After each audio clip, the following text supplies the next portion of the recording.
महात्मा कहते हैं नहीं नहीं, पूतना अविद्या है और अविद्या को भगवान कौन सी गति दें, ये सोचने के लिए भगवान ने आंखें बंद कर ली। तीसरे महात्मा का कथन है कि भगवान बहुत से लोगों को देखते हैं, सभी मुक्त नहीं हो पाते, उनके नेत्र बंद करने के कारण ये ध्यान से विचार कर रहे हैं कि ये किस जन्म के पुण्य है जो ये मुझे देखने चली आई है। बोलो जय श्री कृष्ण। इसलिए आंखें बंद कर ली। चौथे महात्मा कहते हैं कृष्ण ने विचार किया कि मैं गोकुल में आया था, लोग मुझे माखन मिश्री खिलाएंगे, लेकिन ये मौसी जी विष लेके आ गई हैं, अब मैं मौसी जी को कैसे क्या करूं, इसलिए आंखें बंद कर लिया। एक महात्मा कहते हैं नहीं नहीं, पूतना नारी थी, नारी अविद्या, नारी का वध उचित नहीं है। पूतना नारी थी और नारी का वध उचित नहीं है। भगवान राम भी कहते हैं विश्वामित्र जी से कि देखिए हम तो नारी पे और ब्राह्मण पे बालकों पे अस्त्र नहीं उठाते। तब विश्वामित्र जी कहते नहीं राम, ये राक्षसी है, ये नारी नहीं है, ये नारी होते हुए भी राक्षसी गुण से, इसका वध करो राम। उसी तरह से भगवान आंखें बंद कर लिए कि ये तो नारी है, नारी का वध उचित नहीं है। सामने कोई पुरुष हो तो उसके साथ वीरता का प्रदर्शन करें, लेकिन ये तो नारी ठहरी, इसलिए आंखें बंद कर ली। भगवान ने अपने नेत्रों को बंद किया है, पूतना ने गोद में लिया है, और जैसे ही पूतना ने गोद में लिया है वैसे भगवान शांत हो गए, बिल्कुल आंखें बंद किए रहे। पूतना ने कालकूट विष से युक्त अपने वक्षस्थल को भगवान कृष्ण के मुख में डाला। बोलो जय श्री कृष्ण। भगवान कृष्ण सोचे कि ये तो अभी मर जाएगा, नन्हा सा बालक है, ये कालकूट विष का एक जो सूंघ ले, घ्राण मात्र कर ले, वो मर जाए। फिर तो ये 3 दिन का बालक, ये भला क्यों ना मरे, ऐसा सोच करके अविद्या रूपी पूतना ने अपना पय पान कराना शुरू किया। और गाढ़ं कराभ्याम भगवान प्रपीड्यत प्राणै समम रोषमन वितोपिवत। महाराज भगवान ने देखा, पहले तो गाढ़ा गाढ़ा दूध पीना शुरू किया, अब दूध पीते पीते भगवान ने जो भूत भावन का स्मरण किया सो अब प्राण ही पीने लगे। अब तो महाराज पूतना चिल्लाने लगी। पूतना ने कहा सामुंच मुंच मिलित प्रभसीणी, अरे छोड़, मुंच मुंच, अरे बालक, अरे दुष्ट, छोड़ छोड़ छोड़। भगवान प्राण को ही पीने लगे। अब तो मुंच मुंच मुंच कहती हुई विकराल रूप लेकर के, और जब भागी मैया ने कहा अरे कन्हैया, अरे बचैयो मेरे लाला को, अरे ये राक्षसी इतनी विराट राक्षसी कहां से आ गई। सो दौड़े गोपगोपाल और उधर भगवान कृष्ण को लेके जाती है। छोड़ छोड़ छोड़ छोड़। सा मुंच मुंचालमिति प्रभाषिणी, बार बार कहती है छोड़ो मुझे, छोड़ो मुझे, छोड़ो मुझे। गोविंद जी एक बार जिसको बताते हैं, बोले मौसी जी मेरा संकल्प है, एक बार मैं जिसको पकड़ लेता हूं उसको बिना कल्याण किए छोड़ता नहीं हूं। सो मैं कैसे छोड़ दूं, मैं भक्त वत्सलता कैसे छोड़ दूं। तुम मुझे मां बन के दूध पिलाई, लेकिन मैं तुम्हें तुम्हारा दूध पिया है ना, इसलिए तुम्हें माता की पदवी दूंगा। बोल भक्त वत्सल भगवान की जय। और महाराज धन्य है गोविंद। गोविंद ने क्या किया, बोले पूतना को मुक्त कर दिया। ये पूतना कौन है, बोले पूतना भगवान एक बार जब बलि के यहाँ गए और वामन के रूप में आए, तो छोटे बनकर के जब बलि से संकल्प दिलवा दिया था, तो बलि की पुत्री ने देखा कि ये तो बड़े सुंदर हैं, इतने प्यारे हैं, इतने नन्हे से हैं, हाँ इतने सुंदर बालक अगर मैं मेरे पास होता तो मैं उसने अपने वक्षस्थलों से दूध पिलाता। भगवान तो अंतर्यामी, भगवान ने कहा जो मुझे दर्शन देख करके और कुछ भी मन में कामना कर लिया तो उसकी सारी कामना पूरी हो जाती, मेरे नाम लेने से सारी कामना पूरी हो जाती। हाँ? जे सकाम नर सुनहि जगावई, सुख संपत्ति नाना विधि पावई। सो ये बलि की बेटी ये बड़ा सुंदर भाव रख रही, तो जाओ तथास्तु कह दिया। और जब बड़े होने लगे तो बलि की कन्या ने कहा, अरे ये तो छलिया है, ये तो बड़ा छल किया इसने, मेरे पिताजी को छल से इसने 3 पक्का भूमि का संकल्प करा के अब ये देखो इतना विशाल हो गया। अगर ये मेरा पुत्र होता, सुंदर तो बड़ा था, अगर ये मेरा पुत्र होता तो मैं अपने वक्षस्थल में विष लगा के इसको दूध पिला देती, मार देती। भगवान ने कहा तथास्तु। आगे चल के वही अविद्या रूपी पूतना हुई है और भगवान ने उसका कल्याण किया है। बोले भक्तवत्सल भगवान की जय। धन्य है भगवान गोपेश्वर कृष्ण। और अभी 3 दिन के कृष्ण इतने लीलाधर हैं, जन्म कर्म चमी दिव्यम, भगवान के जन्म कर्म सब दिव्य हैं। और महाराज पूतना का उद्धार किया है। सुखदेव जी बोल पड़े कि अहोवकीयं स्तन काल कोटम, अहोवकीयं स्तन काल कोटम, अहोवकीयं स्तन काल कोटम, अहोवकीयं स्तन काल कोटम, अहोवकीयं स्तन काल कोटम, अहोवकीयं स्तन काल कोटम, जिघांसया पाययदप्यसाध्वी, जिघांसया पाययदप्यसाध्वी, लेभे गतिं धात्र चितां ततोऽन्यं, लेभे गतिं धात्र चितां ततोऽन्यं, कं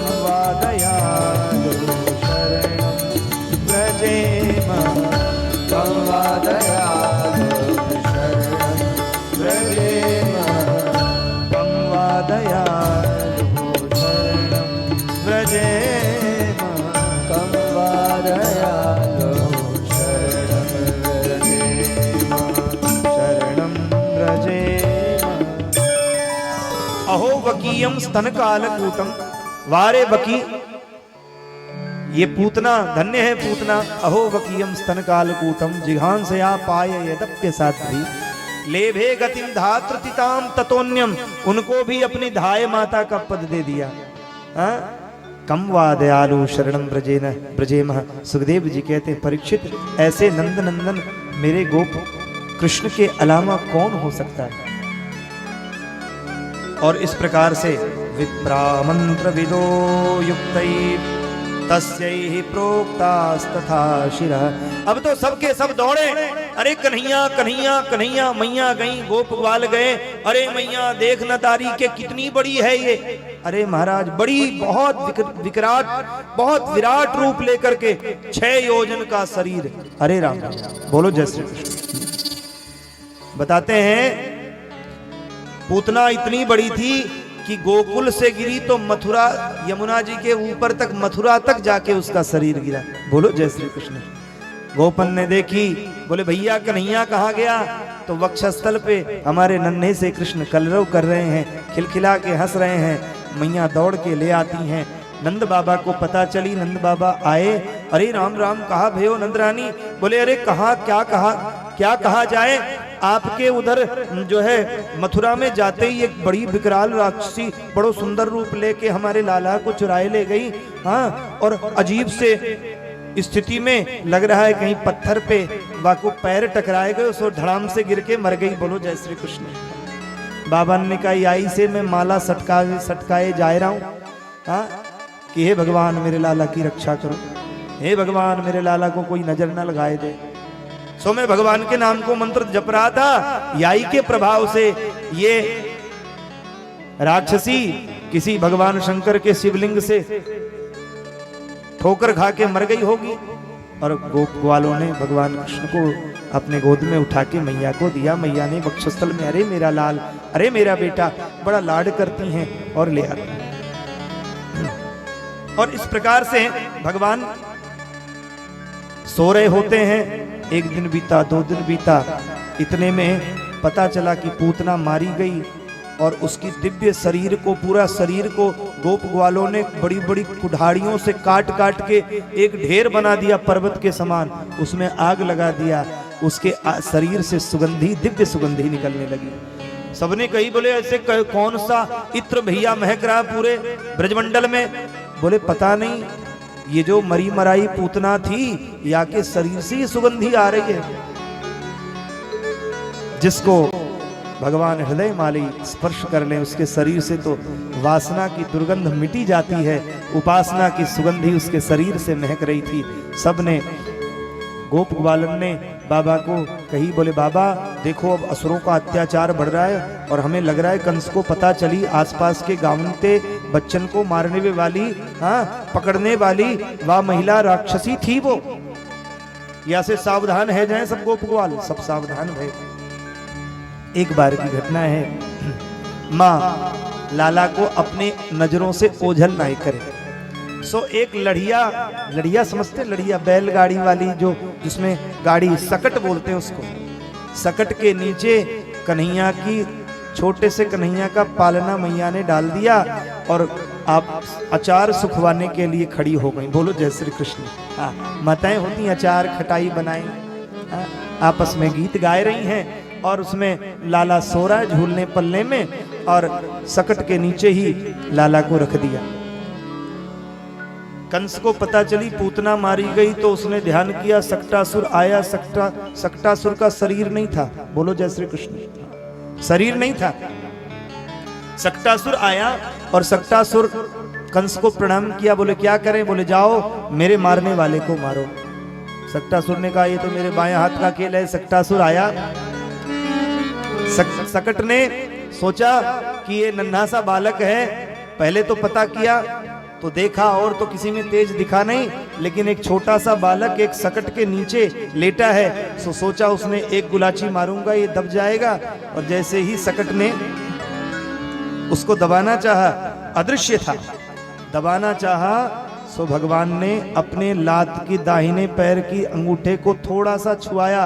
सो 3 बार आकाश में ही घूमता घूमता और धड़ाम से धरती पर गिरा, उसका मर हो गया। भगवान ने सक्टासुर का कल्याण किया। बोलो जय श्री कृष्ण। सकट भंजन की लीला के द्वारा संसार के लोगों को भगवान ने संदेश दिया कि भगवान को सर्वदा सबसे ऊपर रखो, किसी के नीचे मत रखो। बोलो जय श्री कृष्ण। माने यहाँ पे वो गाड़ी बैलगाड़ी के नीचे रखा था। भगवान को नीचे न रखो, भगवान के धर्म ग्रंथ को नीचे न रखो, सबसे ऊपर रखो। हम लोग क्या करते हैं? बोले कहीं भी रख दो, नहीं नहीं, सबसे ऊपर रखिए। ये सर्वोपरि है, सर्वांतरत्मदृक् है। इस प्रकार से गृहस्थियों को भगवान नीचे नहीं रखना चाहिए। और उन्होंने गृहस्थियों की सामग्रियों को भगवान को सबसे पहले अर्पित करके तब स्वयं को खाना चाहिए। त्वदीयं वस्तु गोविंदम तुभ्यमेव समर्पयेत गृहाण सम्मुखो भूत्वा प्रसीद परमेश्वर।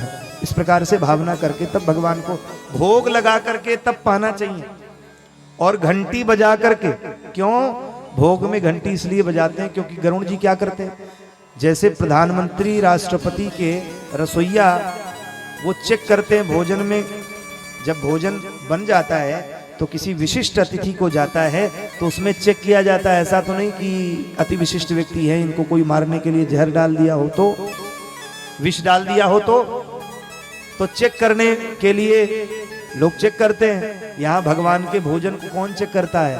वो रे विष हरि स्वयं श्री गरुड़ जी महाराज। इसलिए गरुड़ घंटी बजाई जाती है पहले कि देखो भाई इसमें कोई अशुद्ध चीज हो, कोई अपवित्र चीज हो तो वो शुद्ध हो जाए। इसलिए गरुड़ ध्वज बजाया जाता है, गरुड़ ध्वज लगाया जाता है और गरुड़ घंटी बजाई जाती है। और गरुड़ घंटी इसलिए भी बजाई जाती है क्योंकि भगवान, जैसे हम लोग गाड़ियों में चलते हैं तो बढ़िया सुंदर सुंदर गाने सुनते हुए चलते हैं। हाँ, कोई भजन लगा दिया, कोई आनंदित करने वाला कोई संगीत लगा दिया, तो उसी तरह से भगवान, तो भगवान के तो वाहन गरुड़ जी हैं। अब उनमें तो टेप रिकॉर्ड लगा नहीं, तो बताते हैं उनके पंखों से ही सामवेद की ध्वनि निकलती। बोलो जय श्री कृष्ण। इसलिए भगवान उसी को श्रवण करते हैं। भद्रं कर्णेभिः शृणुयाम देवां भद्रं पश्येमः क्षवीर्यजत्रा स्थिरैरङ्गैः तुष्टुवा आदि आदि वेद मंत्रों का भगवान वेद ध्वनि सुन करके प्रसन्न होते हैं। भगवान नित्य विहारी है। तृणावर्त कहते हैं, अब तो महाराज सक्टासुर मारा गया, फिर कंस ने तृणावर्त को बुलाया।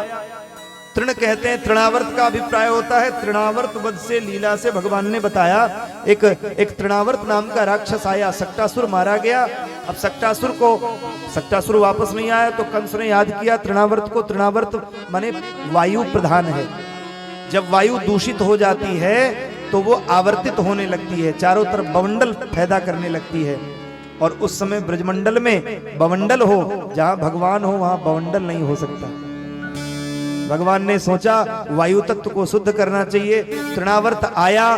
तृणावर्त भगवान नन्हे से कृष्ण मैया गाय का मक्खन निकाल नहीं थी, उसी समय इतनी जोर की आंधी आई कि भगवान कृष्ण के पालने को उड़ा ले गई। मैया दौड़ी दौड़ी पीछे पीछे जाए, अरे कन्हैया, अरे कन्हैया, अरे कन्हैया, पता नहीं चला। और वो तृणावर्त लेकर के वायु वेग से उनको अनंत आकाश में लेके चला गया। भगवान ने कहा मामा जी तो खूब चक्के लोगों को भेज रहे हैं, चलो भैया कोई बात नहीं, इनको उद्धार करें। भगवान कृष्ण ने अपने दोनों नन्हे नन्हे हाथों से तृणावर्त के गले को पकड़ा और जो पकड़ के दबाना शुरू किया सो तृणावर्त का राम नाम सत्य हो गया। बोलो भक्त वत्सल भगवान की। तृणावर्त मारा गया। बाबा कन्हैया को लाए और कन्हैया को लाए। तृणावर्त लीला से भगवान ने, अच्छा भगवान जब बड़े हो गए ना, धीरे धीरे 1 वर्ष के हो गए तब तृणावर्त आया। बोलो जय श्री कृष्ण। सुखदेव जी कहते हैं राजन, इस प्रकार से भगवान ने बड़ी प्यारी लीला की। मैया ने प्यार दुलार से लाला को फिर से राई लोन से उबारा कि हमारे लाला को नजर ना लगे काऊ की। सो राई लोन लेकर के माताएं अपने बेटे का नजर झाड़ती हैं। और नजर झाड़ने को कई कई मंत्र हैं। गोपाल मंत्र है, नृसिंह मंत्र है, राम मंत्र है, कृष्ण मंत्र है। किसी मंत्र से झाड़ो, किसी को ज्यादा नजर लग जाए तो गोपाल मंत्र से झाड़ा जाता है। तो मैया झाड़ा मार रही हैं और अपने राइलोन निकाल करके रखा ली और लाला को बढ़िया सुंदर सा टीको कियो। बोलो जय श्री कृष्ण। रात में मैया कन्हैया के आंखन में काजर लगाए दे में, और काजर लगाए दे में सुबेरे सुबेरे जब भगवान कृष्ण उठते तो अपने दोनों हाथों से उनको ऐसे ऐसे मींज लेते। और जब मींज लेते ना तो उनकी आंख ऐसी बन जाती जैसे शालिग्राम भगवान। बोलो जय श्री कृष्ण। अब नन्हे से कन्हैया, हाँ मैंने वर्णन किया था, टमाटर जैसे गाल, शंख जैसी ग्रीवा, मुट्ठी भर को कमर, पीला पहनाओ तो अच्छा लगे, नीला पहनाओ तो अच्छा लगे, हरा गुलाबी पहनाओ तो अच्छा लगे, और नंगा ही खड़ा कर दो तो भी अच्छे लगे। हाँ, सूरदास जी तो कहते हैं कि आज हरि देखम नंगम नंगा, मोतीमाल उर्माल विराजे, निरखत उठत तरंगा, आज हरि देखम नंगम नंगा। भगवान को तो नंगा ही देखे। सुमैया नन्हे से कन्हैया को अपनी गोदी में लेके बैठी और बड़े प्यार से दुलारी। और इतने में कन्हैया को छोड़ करके कहाँ चली गई? बोले रसोई घर में चली गई। सो दूध उबल रहा था। अब कन्हैया 1 वर्ष के है गए। कन्हैया तो 1 वर्ष के नन्हे से बालक, दूध उबलने लगा। अब बच्चा छोटा, सो मन में कन्हैया ने कहा कि बोले मैया ने मोए प्यार कियो, बड़ो लाड लड़ायो और तुरंत झट से छोड़ के चली गई, ये ठीक बात ना है। सो मन में विचार करने लगे। कन्हैया भूख लगी, सो जोर से मैया मैया मैया कहने लग गए। और मैया कन्हैया के ही स्मरण में बढ़िया सुंदर गुनगुनाते हुए दूध को उतार रही थी। दूध उतार करके दही के पास दही बिलोने चली गई। सो कन्हैया ने देखा मुझसे बड़ा ये दही दूध है क्या? सो कन्हैया ने एक बड़ा सा सिलबट्टा उठाया और मैया के आगे धड़ाम से उस मटकी पे दे मारा। मटकी फूट गई। मैया ने कहा अरे लाला कहा क्यों? अरे बेटा कहा क्यों? सो कन्हैया ने कहा मुझको भूख लगी, मेरे भूख को चिंता तो को नाए, तो कुआ मटकी की चिंता आप तोतली भाषा में बोले सो मैया ने झट से कन्हैया को गोद में बिठा के और अपने झीनी सी अचरिया में छिपा के अपना पै पान कराया। ब्रह्मा जी कहते हैं धन्य है, धन्य है, धन्यो वही कृष्ण, धन्य है कृष्ण, आपकी जय हो, हे लीलाधर आपकी जय हो। इस प्रकार से सुखदेव जी कहते राजन, एकदारोह मारूढ़ा लालयन्ती सुतं सती गरिमाणं शिरोर्वोढुं न सोहे गिरिकूटवत्। इस प्रकार से भगवान ने लीला करी। अब तो महाराज भगवान थोड़े बड़े हो गए।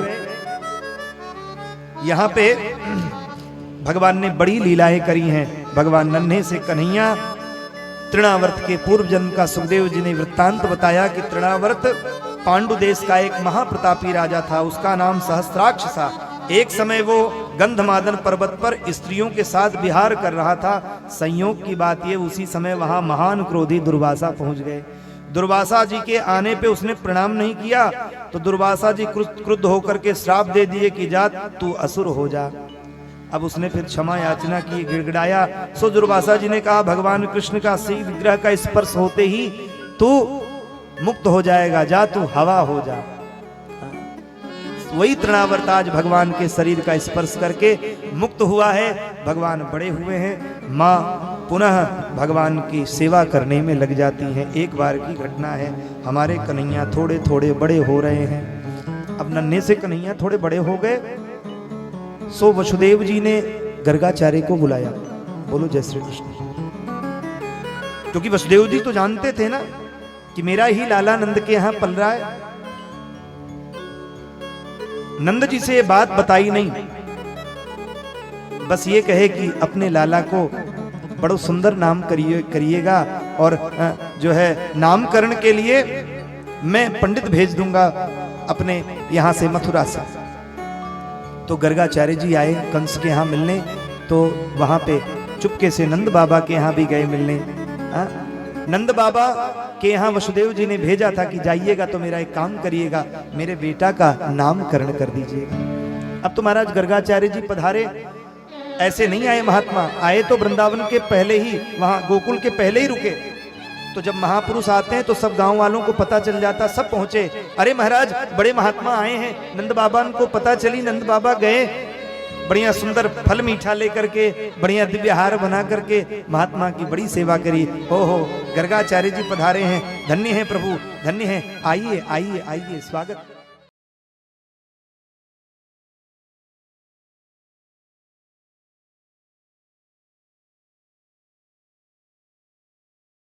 आनंद टीवी से जुड़ने के लिए आप हमें व्हाट्सएप करें 9277395752 पर।